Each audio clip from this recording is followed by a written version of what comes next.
ओम दोस्तों, आखिर जर्नी इतनी लंबी क्यों है।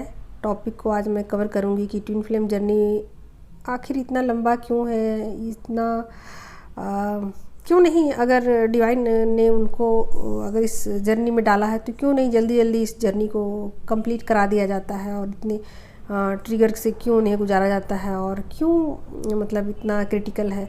देखिए, जब डिवाइन फेमिनाइन जो है ना वो जागने लग जाती हैं और सोचती हैं कि ठीक है, अब मुझे इस जर्नी में डाल ही दिया गया है तो जर्नी जल्दी जल्दी कंप्लीट हो जाए, ठीक है। लेकिन यहाँ पर क्या है कि जर्नी डिले होना एक अलग चीज़ है और जर्नी लंबी होना अलग चीज़ है। अगर डिवाइन फेमिनाइन डिले नहीं करना चाहती जर्नी, अगर डिवाइन फेमिनाइन के पास कार्मिक बैगेज नहीं है और किसी भी तरीके से डिवाइन फेमिनाइन बहाने नहीं बना रही है और पूरी तरीके से ईमानदारी से अपनी जर्नी को कंप्लीट करना चाहती, तो क्या जर्नी जल्दी से जल्दी कंप्लीट हो सकती है, ठीक है। तो इसी विषय को मैं कवर कर रही हूँ। देखिए, जर्नी का एक प्रोसेस है, उस प्रोसेस से डिवाइन फेमिनाइन को गुजरना बहुत ज़रूरी है, ठीक है। अब इस प्रोसेस में डिवाइन फेमिनाइन के पास जितना अधिक जो समय लगता है उतना तो लगेगा ही लगेगा, उससे कम समय नहीं लगेगा, ठीक है। तो अगर उनके पास कार्मिक बैगेजेज हैं तो और लंबी हो जाएगी जर्नी। अगर डिवाइन फेमिनाइन जर्नी को नहीं समझ रही है तो भी जर्नी लंबी हो जाएगी। अगर डिवाइन फेमिनाइन जर्नी में आगे बढ़ने से मतलब वो परेशान हो रही है या वो नहीं करना चाहती तो भी जर्नी लंबी हो जाएगी। अगर वो अपना इनर वर्क और शैडो वर्क नहीं कर रही तो भी जर्नी लंबी हो जाएगी, ठीक है। तो ये सब तो चीज़ें अगर मान लीजिए कि डिवाइन फेमिनाइन अगर वो समझ चुकी है और वो कहती है कि नहीं, मैं पूरी तरीके से उसी रास्ते पर गुजरना चाहती हूँ जैसे मुझे डिवाइन लेके चलेंगे और एंजल्स मुझे गाइड करेंगे और मैं अपना सारा इनर वर्क करूँगी, सब कुछ करूँगी जो जो मुझे कहा जाएगा और जो जर्नी के लिए रिक्वायरमेंट है, तो भी जर्नी अब कितनी लंबी होगी, ठीक है। तो इसी विषय को आज मैं आप लोगों को बताने वाली हूँ कि देखिए, जर्नी का अपना एक प्रोसेस है, उस प्रोसेस से डिवाइन फेमिनाइन को गुजरना जरूरी है। अगर उनके पास किसी भी तरीके के कार्मिक बैगेज नहीं है, कुछ भी नहीं है, वो सब कुछ समझ चुकी हैं और जर्नी को कंप्लीट करना चाहती हैं, तो भी डिवाइन फेमिनाइन को इस प्रोसेस से गुजरना पड़ेगा। अब देखिए, प्रोसेस क्या है। अभी तक तो मैंने बताया कि ये कारण थे, लेकिन अब मैं बता रही हूँ कि प्रोसेस क्या है, ठीक है। तो प्रोसेस ये है दोस्तों कि जब डिवाइन फेमिनाइन जर्नी के स्टार्टिंग फेज में होती है तो उनके जो स्टेजेज होते हैं ना, उनसे उनको गुजरना पड़ता है। स्टार्टिंग फेज में जब वो होती हैं तो आप ऐसे समझिए कि वो पानी का एक सॉलिड फॉर्म होती हैं। समझ रहे हैं ना आप। जैसे सॉलिड फॉर्म क्या होता है पानी का सॉलिड फॉर्म क्या होता है, आप ही बताओ। ये आइस होता है, ठीक है। और उस आइस फॉर्म से उन्हें आगे की तरफ ले जाया जाता है, ठीक है। पहले उसको पिघलाया जाता है, यानी कि उस प्रोसेस से उनको गुजरना पड़ेगा, ठीक है।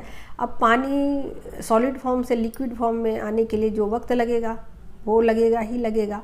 उसके बाद जब लिक्विड हो गया तो फिर पानी का टेम्परेचर को बढ़ाया जाएगा, ठीक है। तो पानी का जो टेम्परेचर है उसको 100 डिग्री तक लाया जाएगा, तभी तो पानी वाष्पित होगा। तो ये प्रोसेस है पानी को उसके अंजाम तक पहुंचाने के लिए, एक्चुअल अंजाम जो है ना उस तक पहुंचाने के लिए इस प्रोसेस से गुजरना पड़ेगा। उसी तरीके से डिवाइन फेमिनाइन को एक प्रोसेस है, उस प्रोसेस से गुजरना पड़ता है, क्योंकि जब भी डिवाइन फेमिनाइन इस जर्नी को स्टार्ट करती है तब उनके अंदर कुछ मस्कुलाइन एनर्जी होती है, ठीक है।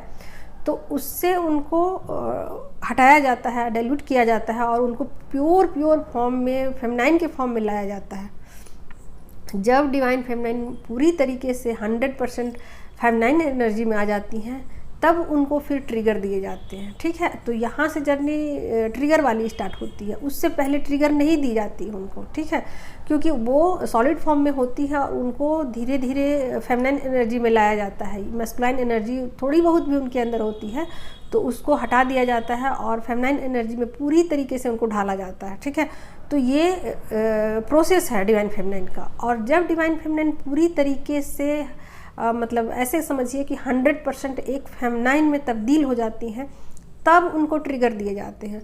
और ये जर्नी का प्रोसेस है, और इसमें डिवाइन फेमिनाइन ट्रिगर होते होते होते होते वो एक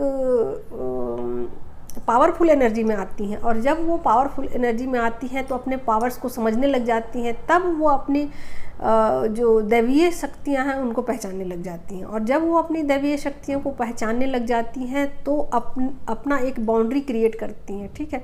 और यहाँ से उनका प्रोसेस स्टार्ट होता है, और फिर जा कर के वो नेक्स्ट स्टेज पे चली जाती है उनकी जर्नी। और फिर वो समझ जाती हैं अपना कि वो अपनी एनर्जी को वेस्ट कर रही हैं, तो फिर वो एक नेक्स्ट लेवल पर चली जाती है और वहाँ अपनी एनर्जी को सेव करने लग जाती हैं, ठीक है। और जब वो एनर्जी को सेव कर लेती हैं तो फिर अपने हायर सेल्फ से कनेक्ट हो जाती हैं। और जब अपने हायर सेल्फ से कनेक्ट हो जाती हैं उसके बाद वो डिवाइन में उनकी सोल मर्ज हो जाती है। तो ये एक प्रोसेस है, ठीक है। जैसे मैंने पानी का उदाहरण दिया आप लोगों को, पानी को वाष्पित होने के लिए किन किन स्टेजेस से उनको गुजरना पड़ेगा, उसी तरीके से डिवाइन फेमिनाइन एक वाटर की तरह है, एक वाटर की तरह है। वो जो भी उनके टच में आता है, जो भी उनके सराउंडिंग में आता है, वो अपना अस्तित्व खो बैठता है। उनका कोई भी रूप रंग नहीं है, वो एक प्योर एनर्जी है, ठीक है। जैसे पानी का कैसे होता है, कहते हैं ना पानी तेरा कोई रंग नहीं, तो उसी तरीके से डिवाइन फेमिनाइन जब वो अपने असली फॉर्म में आती है ना, तो वो बिल्कुल एक प्योर फॉर्म में आ जाती हैं। और जो उनकी सर्किल में आते हैं, जो भी उनके सराउंडिंग में आते हैं, वो अपना अस्तित्व खो बैठते हैं, ठीक है। क्योंकि पहले डिवाइन फेमिनाइन अपनी एनर्जी को नहीं पहचानती है, इसलिए इतना जर्नी लंबा हो जाता है, ठीक है। लेकिन मान लीजिए कि डिवाइन फेमिनाइन अपने आप को पूरी तरीके से समझ चुकी है और समझने के बाद वर्क कर रही है, तो भी ये जर्नी का प्रोसेस है, और इस प्रोसेस से डिवाइन फेमिनाइन को गुजरना पड़ेगा। और जब डिवाइन फेमिनाइन पूरी तरीके से अवेकन हो जाती हैं, डिवाइन में मर्ज हो जाती है उनकी सोल, तब उनकी काउंटर पार्ट की अवेकनिंग स्टार्ट करा दी जाती है। तो ये जर्नी का पूरा प्रोसेस है दोस्तों। यहाँ तक आने के बाद उनकी जर्नी बहुत फास्ट हो जाती है और उनके काउंटर पार्ट जो हैं उनको जल्दी जल्दी अवेकन कर दिया जाता है, ठीक है।